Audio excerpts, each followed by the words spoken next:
Thank you very much indeed. Good evening, everybody. It's going to have a microphone. I think Tom McCarthy would be very, very pleased about that matter. The stand-up microphone is a new one, and I'm very pleased to announce that it costs a considerable amount of money. I put my hand deep down into my pocket. We have here this evening people from all over the world. We have them from France. Bonjour, mademoiselle. Bonsoir, mademoiselle. Merci beaucoup. Vous êtes très jolie, oui. We have them from Germany. Da ist es nicht gut, but du bist eine schöne Blume, there we are. We have Glenn McCarthy, the director of the White House. I bid you welcome here to this, the 416th consecutive week in the White House. Could you believe it? There we are. Hold the boss, please. Pleased to have as our guest this evening, Jerry Galvin. Jerry Galvin is a former restaurateur and chef of Trimcombe House in Whitehouse. People who visit his restaurant will have read the poems which he displayed. No recipe. Jerry's debut collection was published by Dwara Press in 2010.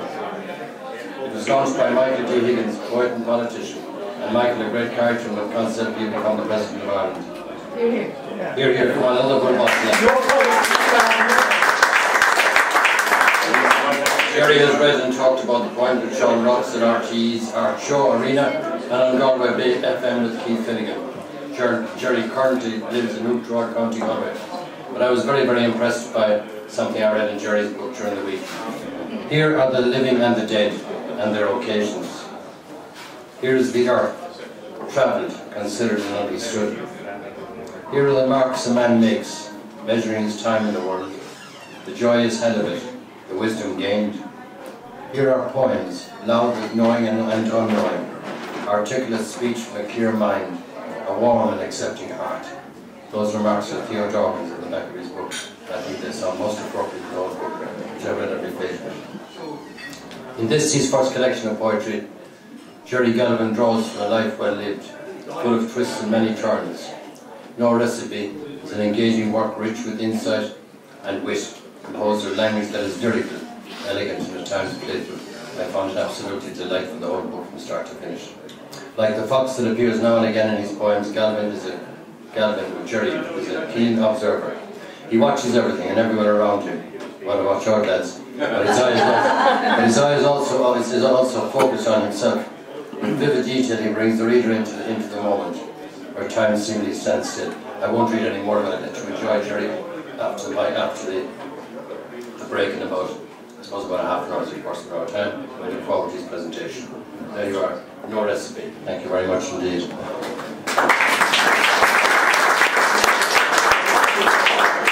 The next most important matter before we start our open mic reading this evening is to announce again.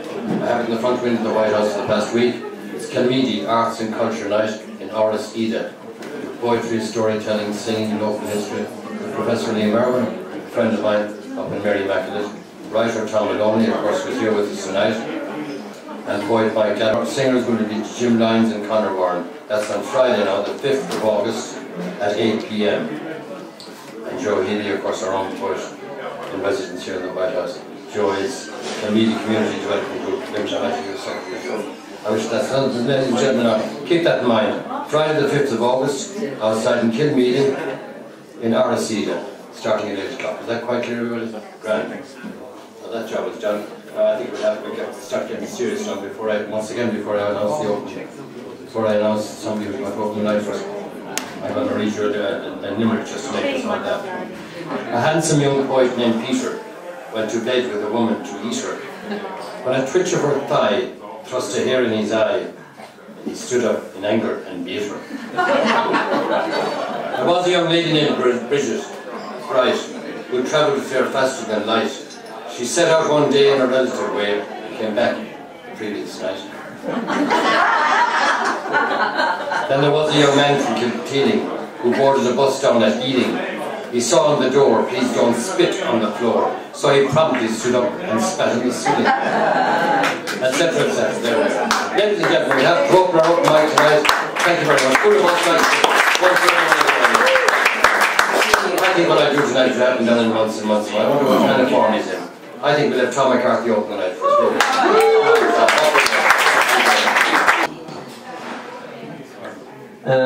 Welcome to our chef. I hope it's a good evening and gets a good response. He gives out free tickets for his restaurant. This is actually a poem that it's watching my daughter the way she dresses, goes out with her girt up in her backside, what have you. I suppose, after a few drinks with the girls, and 6, me to mind the child, which I don't mind because the child is usually asleep when she goes out anyway. The price of drink. Lost to the inexcusable turbulence of the ever-changing exuberance of youthful conduct. Popping pills, smoking hash, come what may, living only for today. Another young girl pregnant after last night's crack. No way back, abort or travel on the camel's back. The camel taxed to the hilt. Who's to blame? Hide the guilt. Hide the car, fly away. Tomorrow is another day. Steak and chips would be nice. A bottle of bubbly on ice. Never mind about the price. The camel's back is strong. Who's to blame? I can't remember. When was the child born? Last September. What about DNA? Someone out there has to pay. If only you stayed at home, socializing on your own. Pray to wicked foxes' glance, luring you to dance the night away. Infatuations, looks and glances, pubs and nightclubs, take no chances. Bring a condom, take a pill, that wicked fox is out to kill. Clothes you wear are inviting, above the tie short and tightening. Hormones rise, conscience sink, eyes open wide without a blink. Young girls moon, bold as brass, no shame showing off their ass. Walking down O'Connell Street, I must confess, it's quite a treat. Listening to youthful chatter, proud of being on the batter. Young girls talk of being caught, young men boast of screwing the lot. Now a night on the town can change your life, bring you down. Bring a condom, take a pill, that wicked fox is out to kill.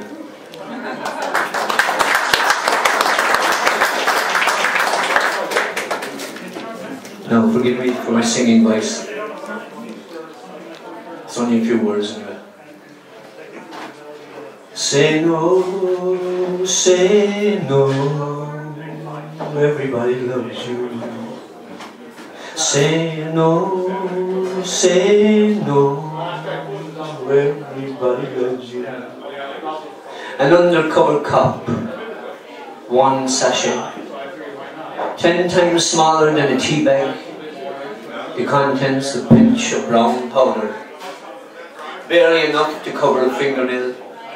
Yet when vaporized on a spoon, or on the silver paper of a bar of Cadbury's chocolate, or whatever silver paper that might withstand the flame of a cigarette lighter, it becomes the arch enemy of society.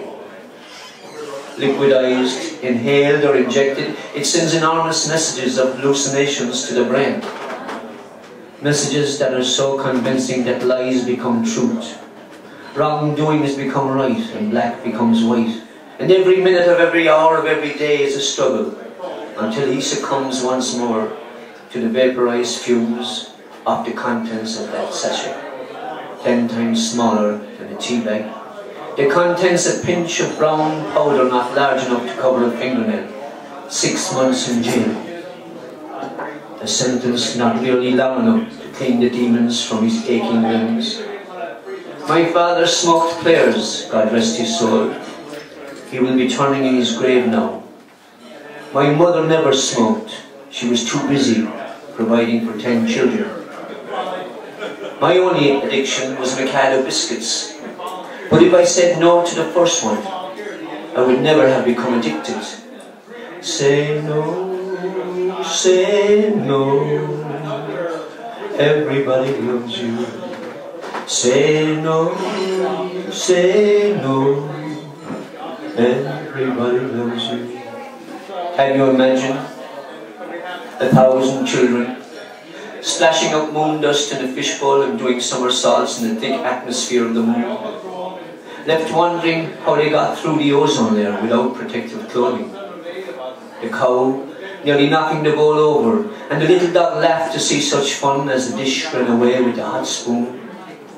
Can you imagine for 1 minute becoming a prince, kissing Snow White on the lips, bringing her back to life, hallucinating her as your princess wife? only to suffocate her by galloping off into the depth of the sea on a grey-white seahorse stallion, leaving the 7 dwarfs in tears. The same prince returning to claim the glass slipper left in the palace hall after the royal ball, only to let it slip through his fingers, smashing it into 1,000 crystal pieces, losing all hope of finding feet as petite as Cinderella's. Can you imagine being the daddy bear, getting angry when finding the family's porridge had been nibbled at, and the blankets on the beds had been ruffled with, chasing Goldilocks through the forest, crashing into Little Red Riding Hood, scattering the contents of her basket, only to discover a casket full to the brim with coke, heroin and upjohn 90s. Medicine for her sick, aging grandmother, so she told the big bad wolf in uniform. Can you imagine 3 little pigs under peer pressure, needing a fix to go through the ozone there without protective clothing, wanting to splash up moon dust in a fishbowl and do somersaults in the thick atmosphere of the moon? Hey diddle diddle, the cat and the fiddle, the cow jumped over the moon. The little dog laughed to see such fun, and the dish got high with a hot spoon. Well done, Tom McCarthy. You certainly opened an evening of challenge to everybody else. Ladies and gentlemen, I've heard of poems in my life, but I've never heard a poem of that before. Our next poem, back to start with the ladies now, and I invite Clare Dollar up to the microphone. Thank you very much. The poem's called Shadows. Street light illuminating, silhouette stretches, snaking, lengthening the grey stone slabs, aping your moves down dank, dark alleyways. Exchanges, fumbles, deals, discreet. Look, who's watching? Hands pocketed, head down, hood up. Your shadow leads, streetwise. With whom do you share a portion? Nodding heads like dogs in the back window of a car. It's not you. It's your silhouette that's shared in that shadow. We live under each other's shadow. Thank you.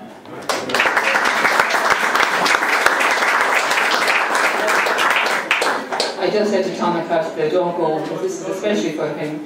I know he misses my Gaeilge up here, so I'm an Irish born for tonight, Tom. I was doing a tidy up in my mother's house during the week, and I came across this book. It was written in 1920, and it's called Christian a Haigse, and it's a book of poetry. It was bought in a place in Limerick, which I don't remember, called Hannah's Bookshop. Maybe some people do remember. But I just flipped through it, knowing I don't know that much Gaeilge really, but I flipped through it and I came across a poem called Valparaiso, which I have a vague recollection of learning at school. I knew the first 2 lines, so I can't translate this for you, but I just thought maybe people hear. I like the sound of it anyway. The foam in it, they call it, that's what it is. I don't really know what it means, except it's about a boat. But maybe when you hear it, it might be called for people. When they were at school. So it's called Valparaiso. Honning long, O Valparaiso, squeal up here a shoal sa cuan. Quir a hannan dom I gwifna, reef na greina, clear na moor. Glús she, close falla, long o scammel, as o kyo. Tall fe, lashiv, gurm, andes. Cover scover, glay mar gold. Al pris o, as ni in Hokenshire, Alm and Dokish, Tus na hair. Kurdish fos, go id, non dom. Ongan tassi, non na scale. Bluish and long, har limpid mara. Fado hoing, is a clan nor or. Scríre scéal fór na hithe, órdí rian na réitiltí mór. Filig siad a rís cuain, anhach. Cíhid cathair van fé is sléamh. Le hais mara na siarcána chuilim fós, you're gone up a year. And I have no idea what it means, but I like the sound of it. Thank you, bye.